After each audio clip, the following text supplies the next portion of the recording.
Finally ఆదిమానవుల గుహలు అయితే కనుక్కోవడం జరిగింది. చూడండి ఎంత పెద్దగా ఉన్నాయో. ఇదైతే పురాతనమైన ఆదిమానవుల గుహ. దీన్ని ఎందుకు కట్టారో, ఎలా కట్టారో తెలుసుకుందాం పదండి. నేనైతే నా చిన్నతనం నుంచి చూస్తున్నాను. మా ఊరు అవతలనైతే గుట్టలలోనైతే ఏతుంది. మా పొలం కూడా ఇటే వేశారు. చాలా చూపిద్దామని అయితే వస్తున్నాను. ఇదైతే దారి ఇలా మొత్తం ఉంటుంది. చుట్టూ పొలాలు, మొత్తం పొలాల చుట్టూ అడవి అయితే ఉంటుంది. పెద్ద పెద్ద గుట్టలు అయితే ఉంటాయి. చూడండి, ఓన్లీ ఎడ్ల బండి ట్రాక్టర్లు వెళ్ళే దారిలో నుంచి అయితే మనం వెళ్ళాల్సి ఉండాలి. మనం చూస్తున్నాం కదా, మన ముందే అయితే ఒక గుట్ట ఉంది. ఆ బండ మీద మాత్రమే మనకు ఆదిమానవుల గుహలు అయితే నిర్మించి ఉంటాయి.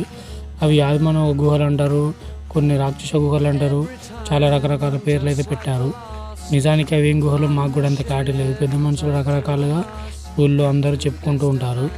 మనం చూస్తున్నాం కదా, దగ్గరికి అయితే వచ్చేసాం. ఇదే పెద్ద గుట్ట. గుట్ట మీద అయితే ఉంటాయి, చూపిస్తా చూడండి. ఇగో ఇదే ఆదిమానవుల గుడి అంటారు. మాకైతే చిన్నప్పుడు చాలా భయంగా ఉండేది దీని దగ్గర వెళ్ళాలంటే. ఇప్పుడైతే పర్వాలేదు. మీకు ఎలా అనిపించిందో కామెంట్ చేయండి. మీ విలేజ్లో ఏమంటారో కూడా చెప్పండి. ఇలాంటి పెద్ద పెద్ద ఆదిమానవుల గుహలు అయితే చాలా ఉన్నాయి. వీడియో నచ్చితే సబ్స్క్రైబ్ చేసుకోండి, కామెంట్ చేయండి.